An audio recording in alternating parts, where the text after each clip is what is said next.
வணக்கம், வந்தனம், சுஷ்வாகத்தம். Very good evening. Welcome to Jaya TV வழங்கும் சுய சுய நிகழ்ச்சி.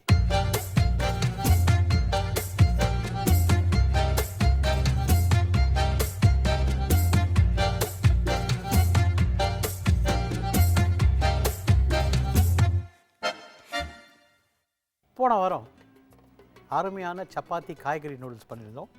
லாலிபாப் உருளைக்கிழங்கு வச்சு பண்ணியிருந்தோம். நிறைய பேருக்கு பிடிச்சதுன்னு சொல்லியிருந்தாங்க. நிறைய பேர் செஞ்சு பார்த்துருக்காங்க, பிள்ளைங்களுக்கு கொடுத்துருக்காங்க. அவங்க எல்லோருக்கும் என்னுடைய மனமார்ந்த நன்றி.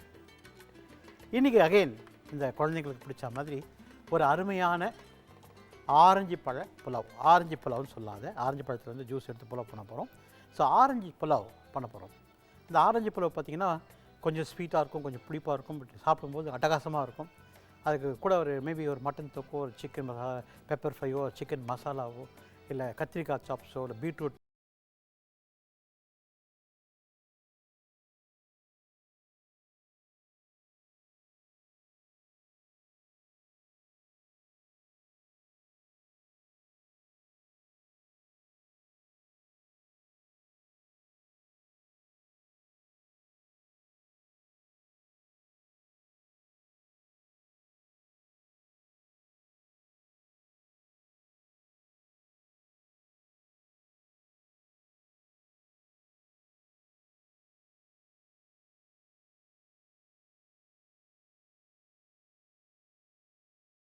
எண்ணெய் ஒரு குழிக்கரண்டி, உப்பு தேவையான அளவு, ஆரஞ்சு பழ புலாவ்.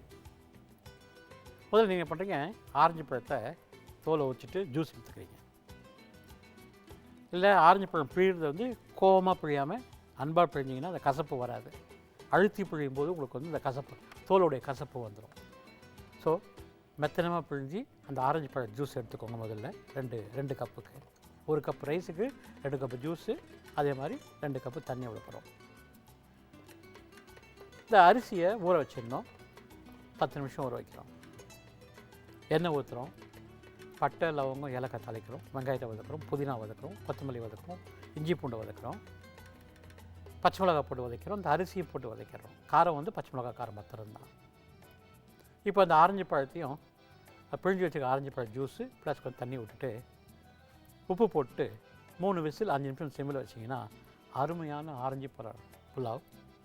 வெறுமனே சாப்பிட்டாலும் சரி, இல்லை அது கூட ஒரு தொக்கு, மட்டன் தொக்கு, சிக்கன் தொக்கு மாதிரி வச்சு சாப்பிட்டாலும் சரி, இல்லை கத்திரிக்காய் சாப்ஸ், உருளைக்கிழங்கு சாப்ஸு, அதே மாதிரி நூறுக்கோல் சாப்ஸோடு சாப்பிடும்போது அந்த ஆரஞ்சு புலாவுக்கு அட்டகாசமாக இருக்கும். இது ஆர்டினரி ஒரு, அதாவது வெங்காயம் தக்காளியும் போட்டு ஒரு தயிர் பச்சடி சாப்பிட்டாலும் கலகலாக இருக்கும்.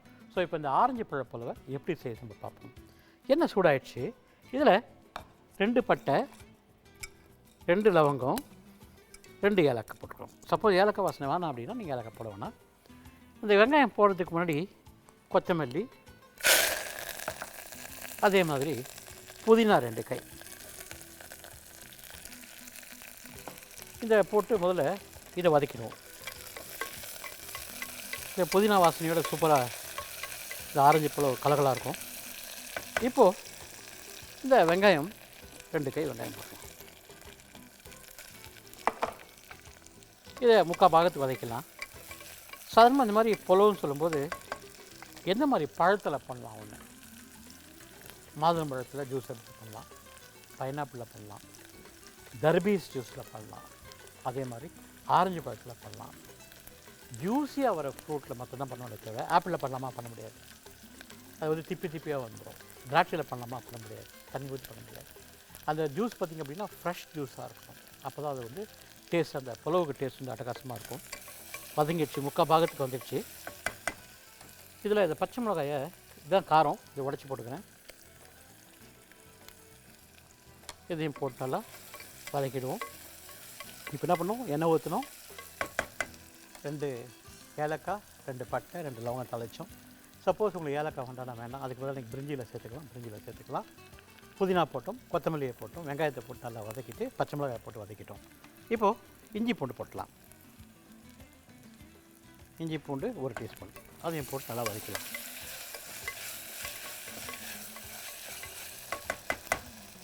இந்த இஞ்சி பூண்டு வாசனை போகணும். இந்த வாசனை போகிற வரலும் will go for a short commercial break.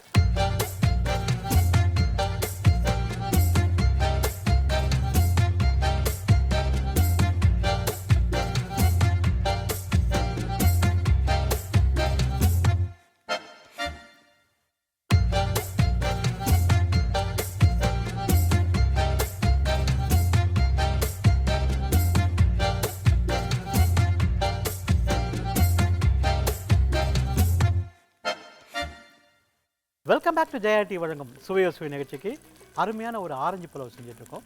அதுக்கு ஆரஞ்சு பழத்து ஜூஸ் எடுத்துட்டோம். அண்ட் எண்ணெய் ஊற்றிட்டு பட்டை லவங்கம் ஏலக்காய் தாளித்தோம். அதே மாதிரி புதினாவும் கொத்தமல்லி தாளிச்சிட்டு வெங்காயத்தை வதக்கிட்டு பச்சை மிளகாய் போட்டு வதக்கிட்டோம். அதை இஞ்சி பூண்டு போட்டு வதக்கிட்டோம். இப்போ வந்து அதில் தயிர் ஒரு குழிக்கரண்டி தயிரை போட்டுருவோம். தயிரும் போட்டு நல்லா மிக்ஸ் பண்ணிடுறோம். தண்ணி இருத்துட்டு இந்த அரிசியை இதை போட்டுறோம்.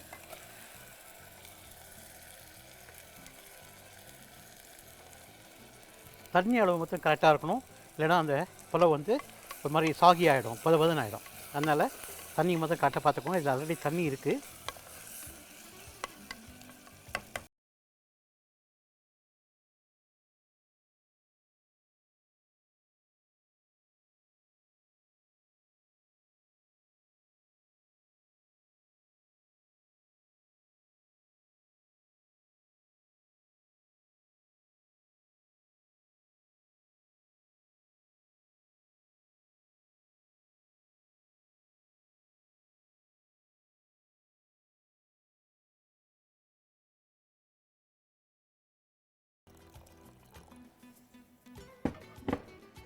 குக்கர் மூடி போட்டு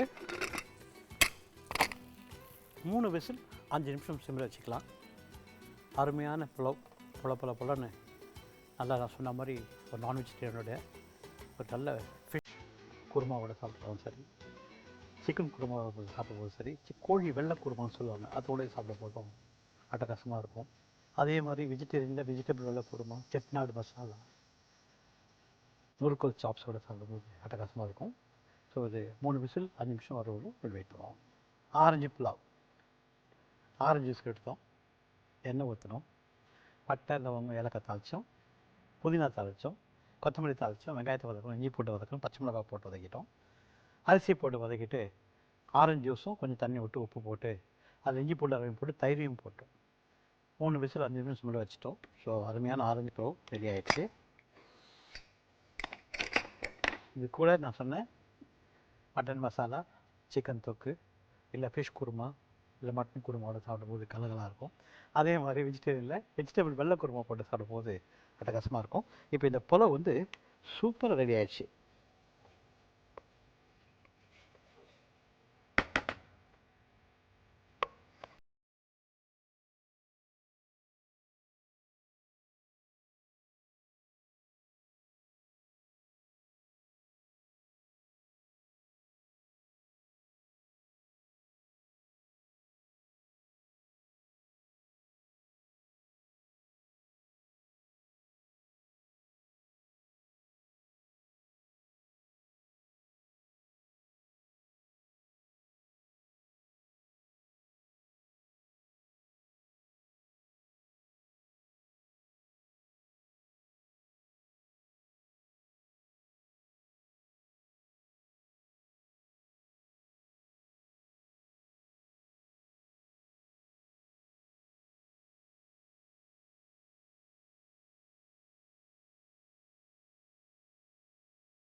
இந்த டிஷ் உங்களுக்கு பிடிச்சிருக்குன்னு நினைக்கிறேன். இது நீங்கள் செஞ்சு சாப்பிட்டு பார்த்துட்டு எப்படி இருக்குன்னு சொல்லுங்கள். இதுக்கு அடுத்தது ரொம்ப ஒரு இன்ட்ரெஸ்டிங்கான ஒரு டிஷ்ஷு. அது பார்த்திங்க அப்படின்னா வேர்க்கடலை பர்பி. அந்த வேர்க்கடலை பர்பி செய்கிறதுக்கு முன்னாடி அதுக்கு தேவையான பொருட்கள் நம்ம என்னென்னு பார்ப்போம். வேர்க்கடலை பர்பிக்கு தேவையான பொருட்கள்: வெல்லம் 300 கிராம், வேர்க்கடலை 200 கிராம், நெய் 50 கிராம். வேர்க்கடலை பர்பி எல்லாருக்குமே ஒரு பிடிச்ச ஒரு டிஷ்ஷு. சாப்பிட்ட பிறகு சாப்பிடணும்னு தோன்ற ஒரு அருமையான ஒரு டிஷ்ஷு. கோயில்பட்டியில் இந்த வேர்க்கடலை உருண்டை, வேர்க்கடலை பர்பி ரொம்ப பாப்புலர். உருண்டைக்கும் பர்பிக்கும் வித்தியாசம் பெருசாக இல்லை. நம்ம உருட்டினோன்னா அது உருண்டை, தட்டில் ஊற்றி கட் பண்ணோம்னா அது பர்பி, மேலே வந்து தேங்காய் பூ போடுவாங்க. இந்த வேர்க்கடலை பர்பின்னு சொல்லும்போது மெயினாக வெல்லமும் வேர்க்கடலை தான் அதுக்கு இம்பார்ட்டண்ட். வெல்லம் வந்து ஒன்று மண்டை வெல்லம் யூஸ் பண்ணிக்கலாம், அதாவது கருப்பு மண்டை வெல்லம். அது பழைய காலத்து மண்டை வெல்லம் சொல்கிறோம் இல்லையா, இப்போ தான் வெல்லம் வந்து அது புது இந்த மாதிரி பிரைட்டாக இருக்குது. அப்படி இல்லைன்னா அச்சு வெல்லத்தை யூஸ் பண்ணிக்கலாம். முதல்ல வெல்லத்தை போட்டு பாகு எடுத்துக்கிறோம். பாகு கொஞ்சம் முதிர்ந்த பாகாக இருக்கணும். அந்த பாகு முதிர்ந்து வரும்போது நெய் ஊற்றிடணும். நெய் ஊற்றிட்டு வேர்க்கடலையும் போட்டு நல்லா மிக்ஸ் பண்ணிவிட்டு ஒரு தட்டில் கொஞ்சம் நெய் தடவிட்டு அந்த முதுந்த பாகு வந்த பிறகு எடுத்து கொட்டிட்டு பரப்பி விட்டுட்டு கட் பண்ணிட்டீங்கன்னா அருமையான வேர்க்கடலை பர்பி. ரொம்ப திக்காக இருக்கக்கூடாது, ரொம்ப தின்னாக இருக்கக்கூடாது. அது கடித்து சாப்பிட்ட எப்படி இருக்கும்ன்றது உங்களுக்கு தெரிஞ்சிருக்கும். சாதாரணமாக ஒவ்வொரு மீலுக்கும் சாப்பிடும்போது நம்ம வந்து வேர்க்கடலை பருப்பி சாப்பிட்றது எல்லாருக்குமே ஒரு அந்த காலத்துலேருந்து ஒரு வழக்கமாக இருக்குது. ஸோ இப்போ அந்த பழைய காலத்து வேர்க்கடலை பருப்பியை இப்போ எப்படி செய்யறது இப்போ பார்ப்போம். கடாய் வச்சாச்சு. இப்போ இதில் வந்து வெள்ளத்தை போட்டுறேன். இது சொன்னால் நான் பாகு வந்து பூந்த பாகாக இருக்கணும். கொஞ்சம் தண்ணி ஊற்றிக்கிறேன்.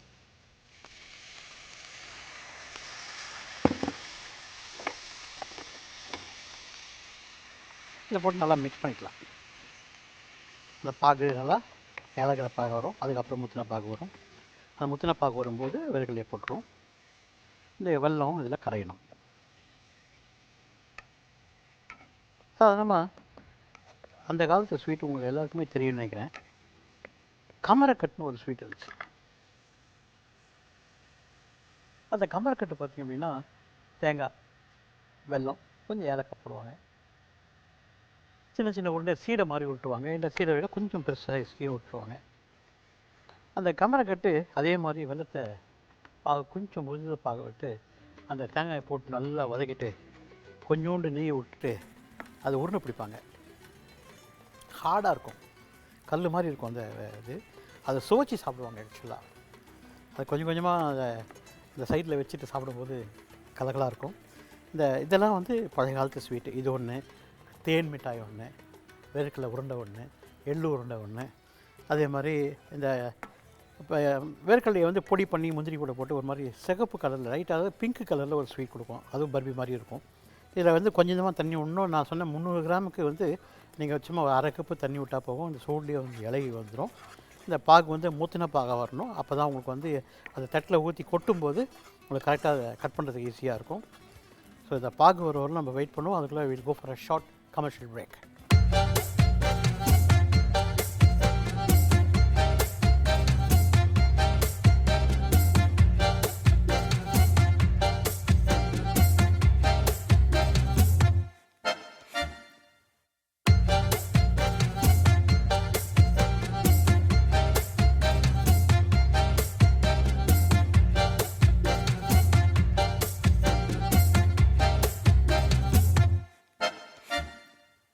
Welcome back to Jaya T வழங்கும் சுவையோசுவை நிகழ்ச்சிக்கு.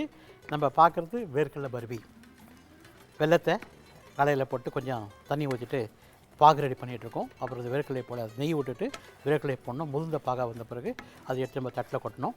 இப்போ ஆல்மோஸ்ட் பாகு வந்து அந்த பதத்துக்கு வந்துச்சு. இது வந்து நம்ம கம்பி பாகுன்னு சொல்கிறோம். பாருங்கள், மெலிசாக கம்பி மாதிரி வரும். இதுக்கு அடுத்த அது கொஞ்சம் திக்னஸ் வரும். அந்த ஸ்டேஜில் நெய் விட்டுட்டு நம்ம வந்து வேர்க்கடலை போட்டு கிண்டிடணும். ஸோ ஆல்மோஸ்ட் வந்து இன்னொரு 2 மினிட்ஸில் இந்த பாகு ரெடி ஆகிடும். இப்போ கிண்டிகிட்டே வரணும். இந்த வெல்லம் சொல்லும்போது நான் சொன்னேன் உங்களுக்கு வந்து கருப்பு வெல்லம், இன்னொன்று வந்து ஒரு மாதிரி இப்போ வரலாம் பிரைட்டாக இருக்குன்னு. கருப்பு வெல்லம் நாங்கள் யூஸ் பண்ணும்போது கலர் பார்த்திங்கன்னா அந்த பழைய வேர்க்கடலை பருப்பு எப்படி இருக்குமோ எப்படி இருக்கு பார்த்திங்களா அந்த மாதிரி வந்துடும். இப்போ இருக்கிற பார்த்திங்கன்னா இந்த கலரில் வரும். ஆக்சுவலாக கொஞ்சம் கோல்டன் ப்ரௌனில் இருக்கிறோம். சாதாரணமாக நம்ம வந்து பழைய வெல்லம் யூஸ் பண்ணிங்கன்னா அது டேஸ்ட் நல்லாயிருக்கும், கலர் கொஞ்சம் நல்லாயிருக்கும். ஆக்சுவலாக அதுக்கு பதிலாக நம்ம வச்சு வெல்லம் யூஸ் பண்ணிக்கலாம். ஸோ இப்போ அந்த பாகு வந்து கரெக்டான கன்சிஸ்டன்சியில் வந்துடுச்சு. இந்த ஸ்டேஜில் அந்த முதிர்ந்த பாகுன்னு சொல்கிறேன் இல்லையா, இப்போ பொங்கி வருது. இப்படி கிண்டும் போது இந்த லேயர்ஸ் ஃபார்ம் ஆகுது பாருங்கள். இந்த சப்பாத்தி வர பிச்சிங்கன்னா எப்படி இருக்கும், அந்த லேயர்ஸ் வர மாதிரி வருதில்ல, அதுதான் முதிர்ந்த பாகுன்னு அர்த்தம். பாருங்கள், இப்போ இந்த ஸ்டேஜில் நம்ம நெய் விடணும். நெய் விட்டுரும்.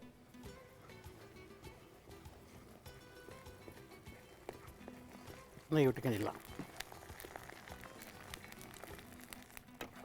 இந்த வெல்லம் நெய் அந்த வேர்க்கடலை சேரும்போது டேஸ்ட்டே அட்டகாசமாக இருக்கும்.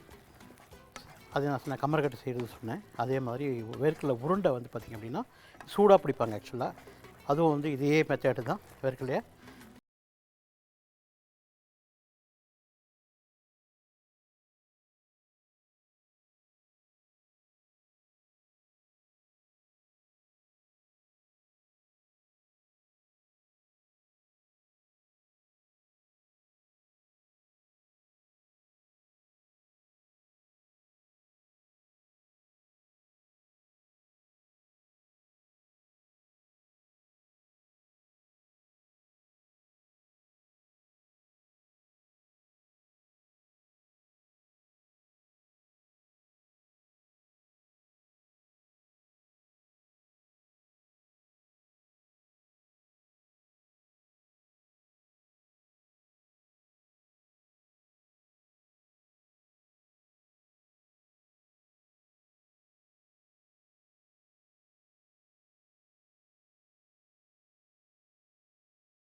முத்தரை பாகு எடுத்தோம், நெய் ஊற்றினோம், வேர்க்கடலை போட்டு மிக்ஸ் பண்ணோம், தட்டில் கொட்டிட்டோம். இந்த பாகு ரோலில் தான் டைமிங்கு. அதை கொட்டும் பிறகு கட் பண்ணிட்டீங்க அப்படின்னா அருமையான வேர்க்கடலை பருப்பி ஸ்கொயராக வரும். 2 டிஷ் பார்த்தோம். முதல்ல ஆரஞ்சு பழவு பார்த்தோம்.